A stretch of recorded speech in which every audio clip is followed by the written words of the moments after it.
Filipenses 2, nós vamos ver os versículos de 5 até 11, esse exemplo de humildade de Jesus, o maior exemplo que nós temos, e tudo isso, poderia ser apenas algo abstrato, algo teológico para a gente se maravilhar e falar como é lindo, mas a gente tem que ver o contexto também por trás da igreja em Filipos, que era a desunião que eles estavam vivendo, Inclusive é isso que ele vem falando, no capítulo 2, como introdução, de que a alegria de Paulo poderia ser mais completa. E a gente pensou semana passada, mas como, Ele não estava feliz no Senhor, cheio de alegria, mas a gente entendeu que os irmãos poderiam completar a alegria dele vivendo em união.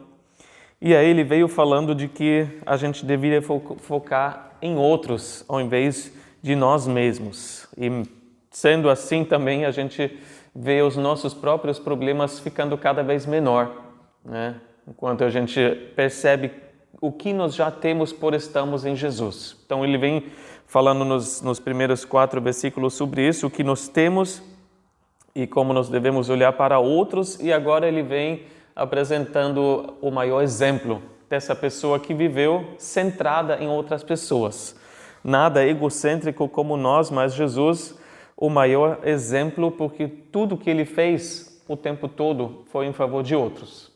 Não foi nada em favor de si mesmo, e a gente vai ver isso através daquilo que ele veio, a missão que ele veio fazer. E como eu disse, apesar do texto ser um texto teologicamente maravilhoso, para meditar, para estudar, e a gente vai entrar nisso um pouco também, o contexto é a desunião. Então ele vai falar sobre o maior problema, que o orgulho e o egoísmo, e quando eles falam mais alto, os relacionamentos são destruídos. Não tem como conviver, não tem como ter uma saída. Por isso a única solução nos problemas que eles estavam enfrentando em nossas vidas, alguém na situação tomar uma atitude humilde, alguém escolher a humildade. E só Jesus teve isso 100%. E a gente fala, claro, Jesus é Deus, Jesus é 100% humilde, é novidade, Porém, ele, se tornando homem, escolheu esse caminho. Ele escolheu, através do sofrimento que veio para ele, ser humilde, se humilhar. Então ele andou esse caminho de sofrimento, mas como a gente sabe, vai ver, ele saiu vitorioso do outro lado.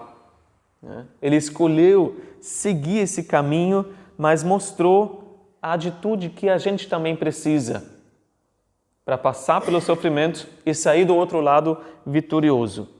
E nada é mais encorajador do que saber que alguém já passou pelo caminho que a gente também está andando. Saber que nas nossas circunstâncias, nós não somos os primeiros para passar por aquilo, nós não somos os únicos, nem estamos sozinhos, mas alguém já andou nesse caminho que inclusive nós temos. E aguentou, e passou, e saiu do outro lado mais glorioso, ganhando até mais do que teve antes do sofrimento. E mais ainda, é mais fácil seguir alguém que está caminhando pelo caminho. Não andar sozinho com, a faca abrindo o caminho no matagal, no mato. Não, alguém já andou esse caminho que nós andamos e a gente só precisa seguir. E a gente decidiu seguir Jesus. Não importa o que vier, pelos vales, pelos montes, pelos altos, pelos baixos, a gente está com Jesus. E ainda bem que a gente só precisa seguir. Não precisamos abrir o caminho, andar esse caminho pela primeira vez, não. Ele já andou e ele mostrou o caminho.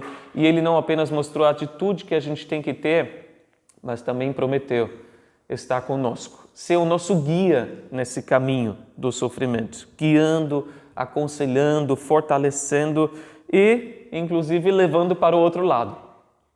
Nós vamos chegar lá. Mas qual é a atitude que a gente precisa ter? aquela disposição mental que marcava Jesus acima de tudo. E o versículo 5, Paulo chama nossa atenção para isso. E ele fala, seja a atitude de vocês a mesma de Cristo Jesus. E depois ele vem falando, né, dessa atitude como foi real na vida de Jesus. Bom, por estarmos em Jesus, nós estamos em Jesus, nós recebemos tudo que nós precisamos, como devemos viver? Ele fala assim como Jesus. É claro que a gente só vai viver uma pequena parte, né, de tudo que Jesus passou, do exemplo de Jesus, porque ele sofreu infinitamente mais, ele se humilhou infinitamente mais, e o maior exemplo de humildade é dele. Mas Paulo fala, a gente deve ter a mesma atitude, a mesma disposição mental que Jesus, porque tudo no final volta a ser uma questão de atitude. Como a gente pensa, a atitude que a gente tem vai determinar as nossas ações, como a gente age. E seguindo o caminho de Jesus, a gente vai ter consequências boas nos relacionamentos ao redor de nós, com as pessoas com que a gente convive. Então, como a gente pensa a respeito de nós mesmos? Como que a gente se acha, se considera? E a gente deveria ter a atitude cada vez mais como Jesus teve. Esse primeiro ponto, assim, a gente deveria pensar em tudo como Jesus pensa. Tudo deveria nos fazer mais como Jesus. Né? Esse é nosso alvo, a gente se tornar semelhante, cada vez mais semelhante de Jesus. Não mais como a gente era antes, né? Não mais como o mundo, não mais como o que a gente pensa que poderia, né, fazer uma diferença, mas sim como Jesus. Romanos 8, 29 fala, pois aqueles que de antemão conheceu, também os predestinou para serem conformes à imagem do seu Filho. Essa é a ideia, né? Esse é o objetivo, esse é o alvo, a gente se tornar como Jesus. E Deus usa as circunstâncias difíceis também para realizar isso. A gente tem que incluir elas nessa história toda que Ele tem com a gente para nos tornar como Jesus. Mas antes de pensar mais sobre essa atitude, será que esse é o resultado que a gente está vendo na nossa vida, que a gente quer escolher? Nós estamos nos tornando mais humildes ou mais amargos ou mais orgulhosos, né? A gente está se tornando mais como Jesus naquilo que a gente passa ou mais como o velho homem? E tem até um bom exemplo, né, no livro de Ruth, de Noemi, que passou circunstâncias muito difíceis longe da terra dela, 10 anos, né, perdendo o marido, perdendo os filhos, teve que voltar para a sua terra com nada na mão, né, com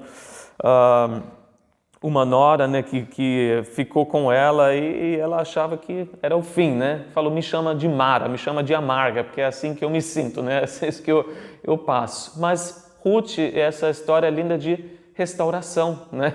Da vida de Noemi e muito mais, né? De Ruth também, e preparando o caminho para o Messias. Então, qual o resultado diante daquilo que a gente está enfrentando? E a gente pode cair nessa armadilha de se comparar com outros, né? Mas olha o que fez o sofrimento com Noemi, né? Eu vou reagir da mesma forma. Olha o que o sofrimento fez com essa pessoa. Se ela pode reagir assim, eu também posso. E a gente usa as outras pessoas como desculpa, né? E anda nesse mesmo caminho. Mas não importa. Elas são elas, né? Essas pessoas não somos nós. A questão é o que nós vamos fazer com o sofrimento. Nós vamos crescer e ser mais como Jesus, ou nós vamos nos tornar cada vez mais isolados, né? Pensando em nós mesmos, egocêntricos, orgulhosos, magoados. Jesus nos mostrou o caminho e a partir do versículo 6 nós vemos que ele foi descendo, né? No versículo 6 diz que, embora sendo Deus, não considerou que o ser igual a Deus era algo a que devia apegar-se. Com Jesus, a gente está falando do próprio Deus, no trono de glória por toda a eternidade, numa comunhão perfeita, de amor, né? Perfeita de alegria com o Pai, o Espírito Santo, né? Jesus, a Trindade, uma perfeita comunhão. Ele não precisava de nada, né? Não precisava abrir mão de nada porque não tinha falta. Estava em perfeita comunhão e união. E um pensamento muito humano, a gente imaginar que Jesus fez tudo o que Ele fez porque Ele queria o nosso amor, né? Que Ele precisava do nosso amor, como se tivesse alguma falta em Deus, né? Obviamente não. O único motivo por fazer tudo o que Ele fez foi por amor à sua criação, por amar a nós. Não fez nada para si mesmo, né? O que Ele ia ganhar deixando tudo isso para trás? Ele fez isso por amor a nós. E nesse conselho eterno, né, Jesus se voluntariou para essa missão, mas Ele precisaria abrir mão do direito de usar os seus privilégios, do direito de usar os seus direitos, porque Ele não podia abrir mão de quem Ele era, né? Nem dos seus direitos, nem dos seus privilégios. Ele era Deus e continua sendo Deus, mas Ele abriu mão de usar, né, o poder, o direito de usar os seus privilégios que estavam à sua disposição o tempo todo. E aqui diz, esse é o foco desse versículo, Ele não achou isso algo ruim. Ele não achou, considerou isso, esse direito que Ele tinha de, né, ter todo o poder o tempo todo e manifestar aquilo qualquer hora que Ele quisesse. Ele não achou isso um roubo, né? Que Ele deveria se apegar com toda a força, mas que valeria a pena abrir mão disso por amor a outros. E agora a gente se colocando, qualquer situação que a gente, né, esteja passando num momento assim, os privilégios, os direitos que a gente tem, a gente faria exatamente o oposto, né? A gente consideraria um roubo perder algum dos nossos direitos, né? Eu vou abrir mão do meu conforto para quê? Eu vou abrir mão da minha posição na vida, das minhas coisas que eu trabalhei duro para ter, né? Dos meus privilégios que eu tenho. A gente se apegaria naturalmente a tudo isso. A gente consideraria um roubo alguém tirar isso de nós. Ou a gente teria que abrir mão por amor a outro, né? Para alcançar outras pessoas. Nós fazemos de tudo para não perder, né? Ficamos com a mão fechada, né? E Jesus abriu a mão. Ele não considerou que deveria se apegar nesses privilégios. Mas, versículo 7, esvaziou-se a si mesmo, vindo a ser servo, tornando-se semelhante aos homens. Ele se esvaziou, foi o segundo passo. Não se apegou, mas se esvaziou. Obviamente não se esvaziou da sua identidade, porque continua sendo 100% Deus, mas a essa natureza 100% Deus, Ele adicionou 100% de humanidade. E para nós sempre vai ser um mistério, né? Como funcionou exatamente. Como que foi que Ele era Deus o tempo todo, mas não usou, né, o direito de manifestar todo o seu poder, todo o seu domínio, toda a sua glória o tempo todo. Ele escolheu esse caminho. Ele escolheu não usar os seus direitos como Deus o tempo todo, mas escolheu o quê? Viver em total dependência do Pai. Como exemplo para nós, porque é isso que nós temos, né, como ponto de partida. Nós não somos onipresentes, né, nem onipotente, nem onisciente, mas Jesus é. Só que Ele falou, vocês não têm isso, mas eu quero mostrar para vocês como é ser um perfeito homem, viver como homem, como ser humano, como eu pretendo, né, como eu intencionei. Então vocês precisam depender do Pai, assim como eu dependo do Pai. Porque Ele falava o tempo todo, né, eu não posso fazer nada a não ser o que o Pai faça através de mim, né? Não são as minhas palavras, mas as palavras do meu Pai.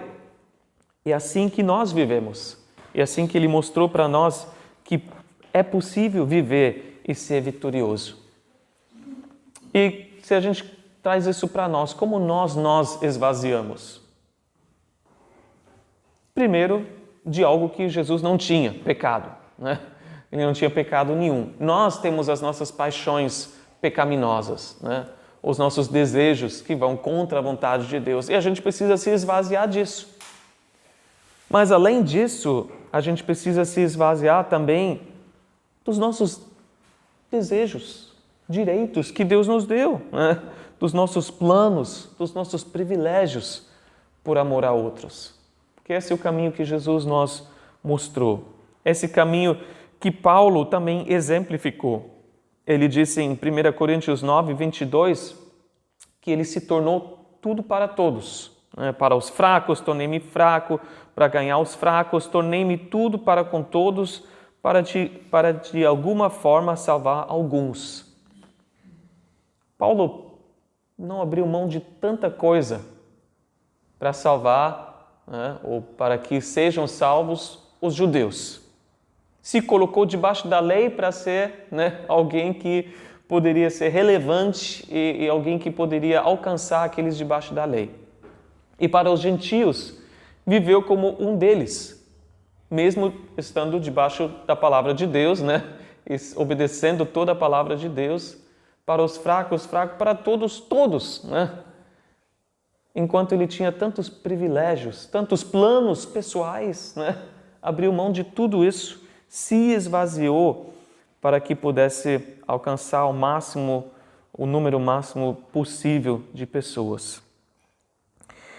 E Jesus fez isso se esvaziando, tornando-se semelhante aos homens. E isso, né, faz a nossa mente explodir, né? A gente não consegue entender como Jesus se humilhou tanto abrindo mão da sua existência sem corpo humano, mas aceitando, né, vir e entrar ao mundo caído no pecado, cheio de sofrimento. Uma missão, se a gente imagina, perigosíssima, né? Tudo que pode dar errado.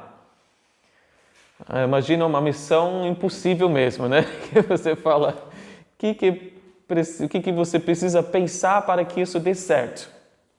Você vai entrar nesse mundo, você vai entrar sem armas, né? Você vai entrar sem proteção, você vai entrar, claro, com a proteção de Deus Pai, mas assim, né? Você está ali no meio dos ímpios, no meio dos pecadores. E nada bonito, inclusive o começo, né? Um nascimento sangrento, né? Submissão aos pais desde o primeiro momento, né? Ainda bem que os pais amavam a Deus, né? Mas submissão, inclusive, ao Império Romano, né? Os chicotes, né, que os seus irmãos, né, na fé não tomaram, os seus compatriotas pelos soldados romanos e ele mesmo também. E, inclusive, ter a necessidade de um corpo humano. Jesus não precisava disso. Fome, sede, sono, está, né, exposto a doenças, a fraqueza, e ainda ter que lidar com todas as emoções, né? Solidão, tristeza, frustrações, perda, traição. De tudo isso ele estava livre, né? Sendo Deus no céu, no seu trono. E a queixa de qualquer ser humano que não conhece Jesus seria exatamente essa. Se Deus se importasse conosco, né, comigo, Ele deveria descer aqui e viver a vida que eu estou vivendo, né? Ele deveria nascer na mesma família que eu nasci, né? Ser uma família pobre ou uma família difícil, né? Uma família, lá, que o pai morre logo e só fica a mãe. Ele deveria ser zombado assim como eu, rejeitado. Ele não sabe que eu passei aqui nessa terra, né? Na juventude, na escola. Ele deveria ser injustiçado, ele deveria perder tudo assim como eu perdi, ele deveria sofrer, ele deveria morrer, mas não de velhice, né? Deveria morrer uma morte terrível.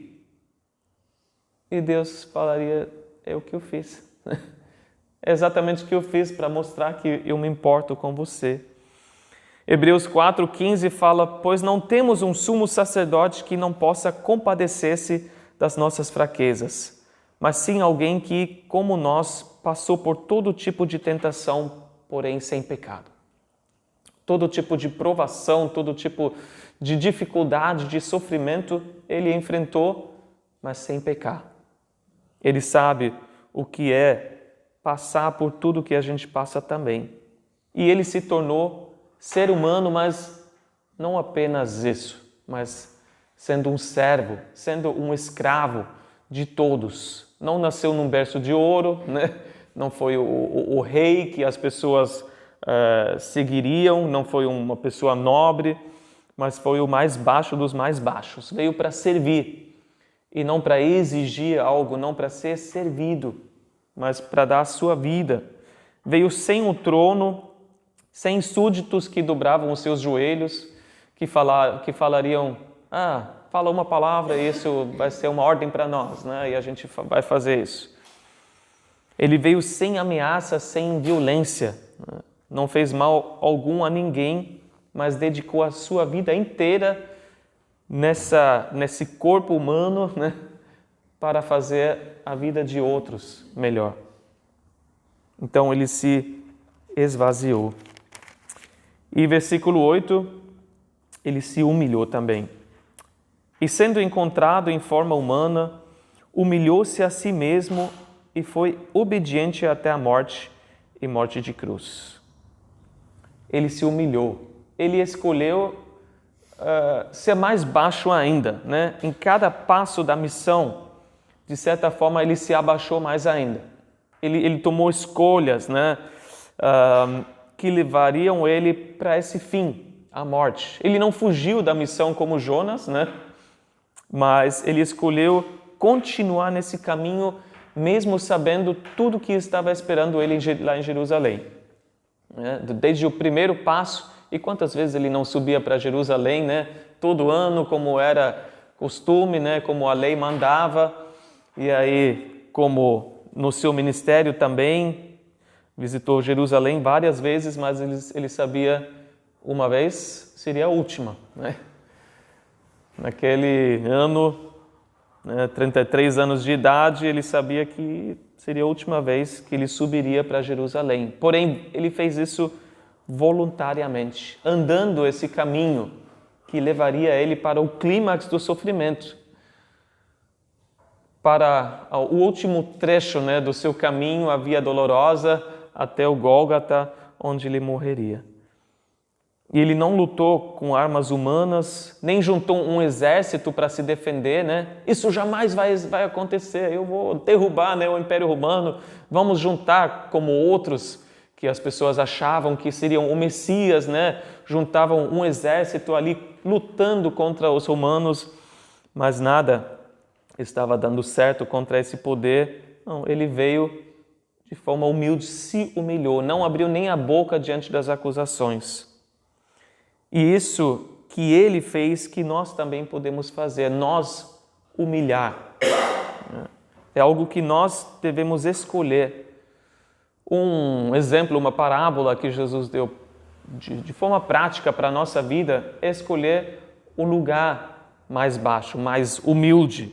Eu vou ler para vocês essa parábola em Lucas 7, versículos de 5 a 11, quando Jesus fala do banquete.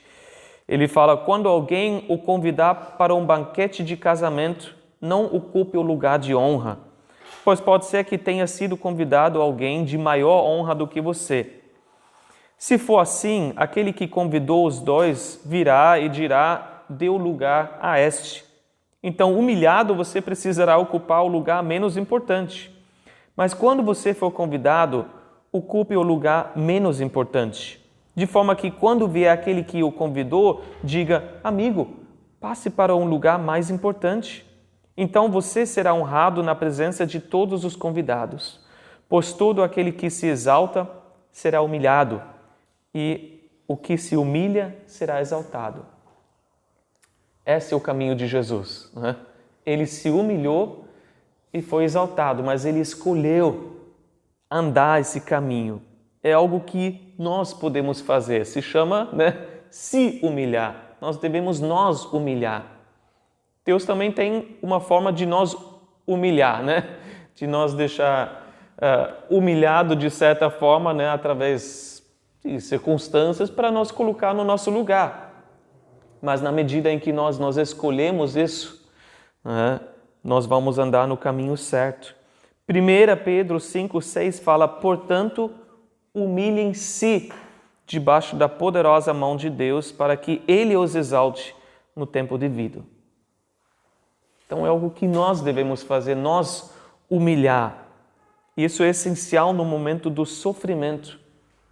Não escolher o caminho de rebelião, de revolta, de resistência, né, de reluta, mas se humilhar debaixo da poderosa mão de Deus, reconhecendo que é a mão dele que permitiu que essas coisas acontecessem.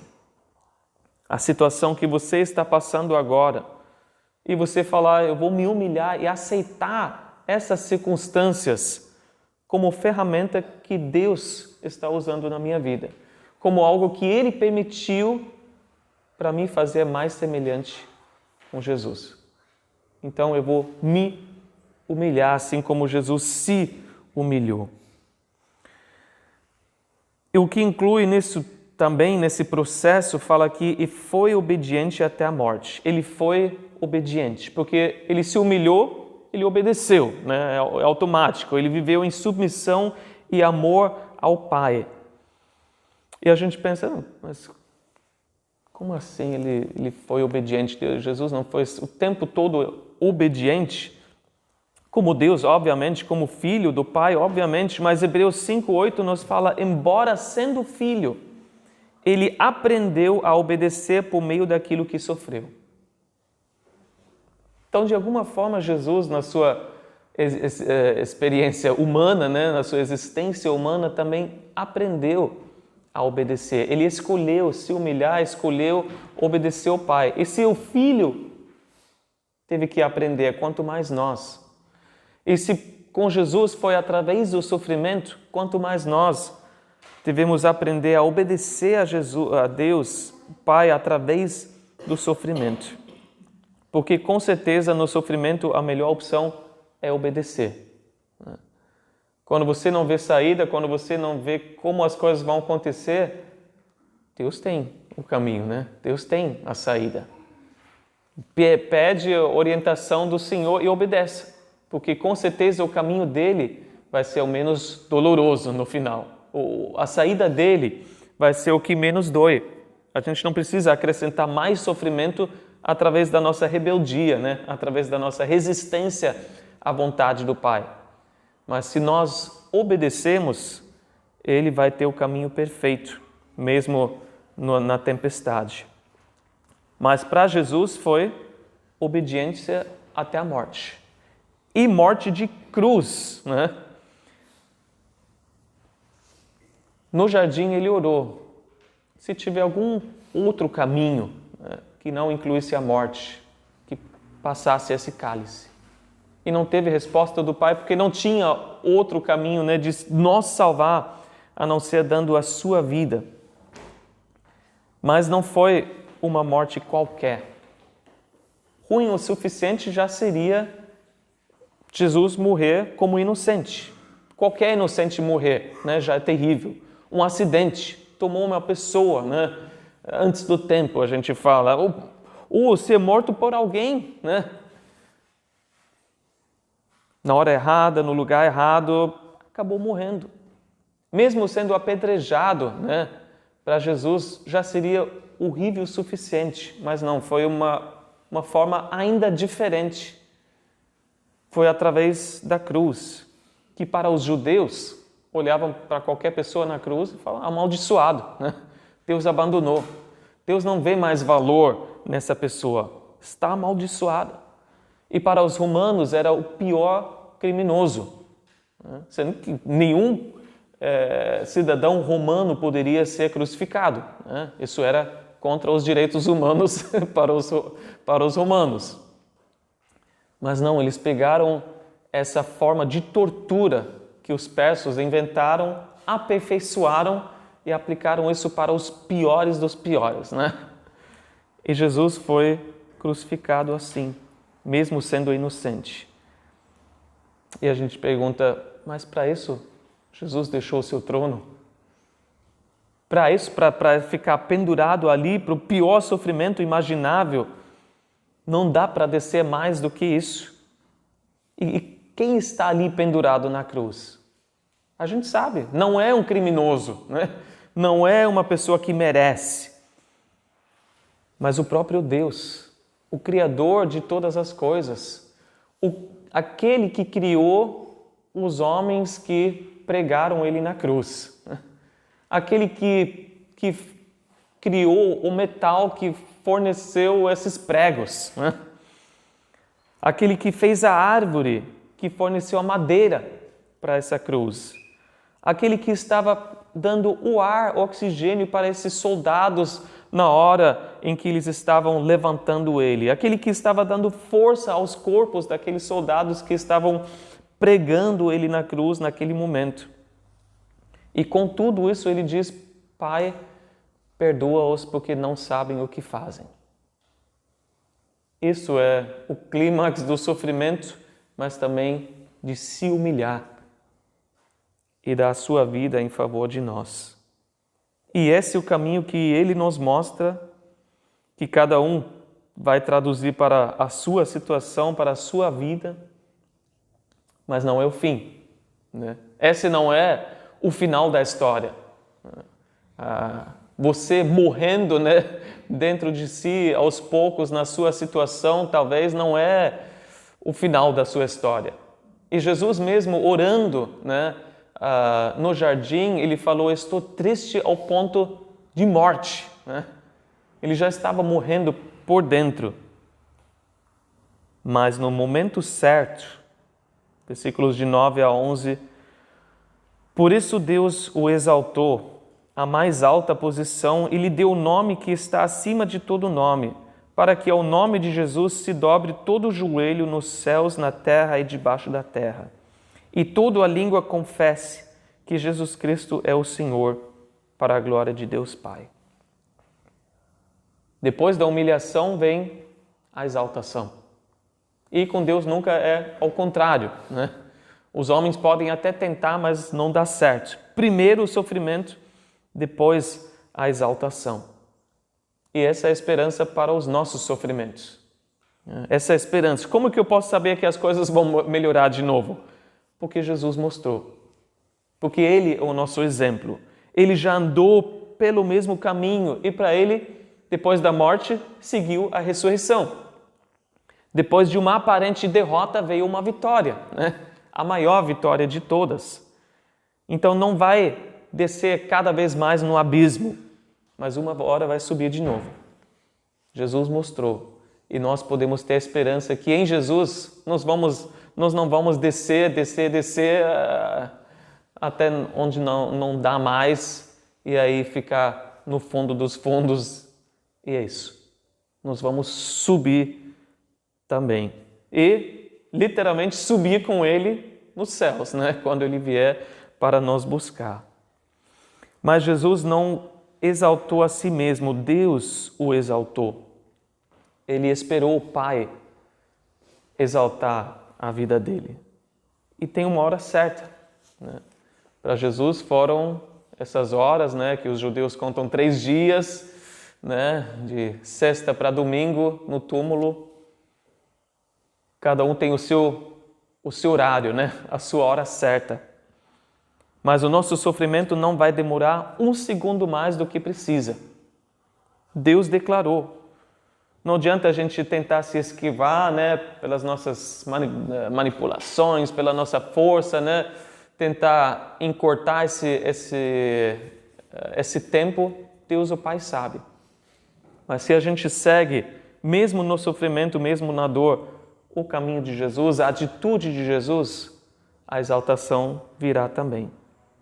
E não é uma qualquer, mas se a gente olha a mais alta posição, é de volta ao trono, de volta de onde ele veio, porque não tem mais alto do que, né, ser Deus entronizado. Mas agora, Jesus, Deus, o homem, né? Ele escolheu tomar esse corpo humano para si e ainda carrega hoje as marcas do seu sofrimento, né? Em Apocalipse fala disso, né? Do cordeiro que foi morto. A gente vai perceber que ainda tem as marcas do seu sofrimento. Tem um corpo ressurreto que Jesus tomou para si, essa humanidade que Ele escolheu para todo sempre. Algo mais glorioso ainda, o nosso irmão, né? E o nome, não apenas o nome que nos faz pensar na sua missão, que Jesus é Jeová salva. Não apenas isso, mas o nome acima de todos os nomes. Jesus adorado, exaltado e com o domínio sobre toda a criação, porque a gente vê que todo joelho se dobra. Primeiro daqueles que Ele comprou, né? Nos céus, já ou hoje ainda na terra. E essa também é a grande recompensa dele, o povo que Ele adquiriu para si mesmo, através do seu sangue, né? Nós que Ele comprou, que vamos estar para todo sempre adorando. Isso veio através do sofrimento. O sofrimento trouxe mais glória ainda no final, né? Ele desceu, mas subiu com um povo que Ele ganhou para si, para adorá-lo para todo sempre. De uma escala muito menor, é como Jó, que perdeu tantas coisas, né, no começo, mas no final de todo o sofrimento, ganhou tudo em dobro. E a Bíblia nos chama a atenção para essa vida hoje, considerando essas que sofreram, mas perseveraram. Em Tiago 5, versículo 11, diz: como vocês sabem, nós consideramos felizes aqueles que mostraram perseverança. Vocês ouviram falar sobre a perseverança de Jó e viram que o que o Senhor lhe proporcionou. O Senhor é cheio de compaixão e misericórdia. Jó, que sofreu tanto, né? Inclusive nenhum de nós vai sofrer dessa forma, e Jesus, que infinitamente mais, né, sofreu, mas no final ganhou muito mais do que tinha antes. O sofrimento e esse caminho trazendo mais glória ainda. Mas todo o joelho vai se dobrar não apenas daqueles que Ele comprou, mas também aqueles que o rejeitam e o rejeitaram, né? E um dia todos vão ter que reconhecer quem Ele é de fato, né? E dobrar os joelhos, querendo ou não. Mas aí já vai ser tarde demais. Isso tudo vai ser em ação, através dos joelhos, mas também em palavras. Uma confissão. Todos vão confessar: Jesus é o Senhor. Jesus é o mais alto. Jesus é o Senhor do universo. Jesus é o Senhor da criação. Jesus é o Senhor sobre todo o sofrimento, sobre toda a nossa vida, sobre a morte. E Paulo, na sua circunstância, exalta isso também. Eu sei que Nero não é o Senhor da minha vida.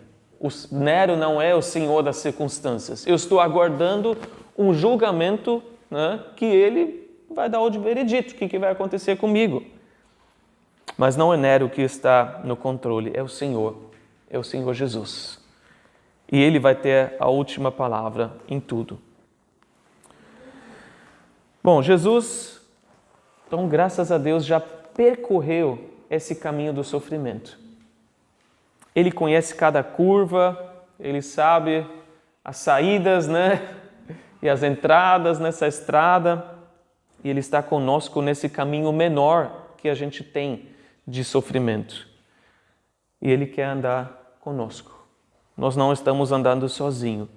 E enquanto nós andamos, vamos olhar para Ele e andar com essa atitude de humildade.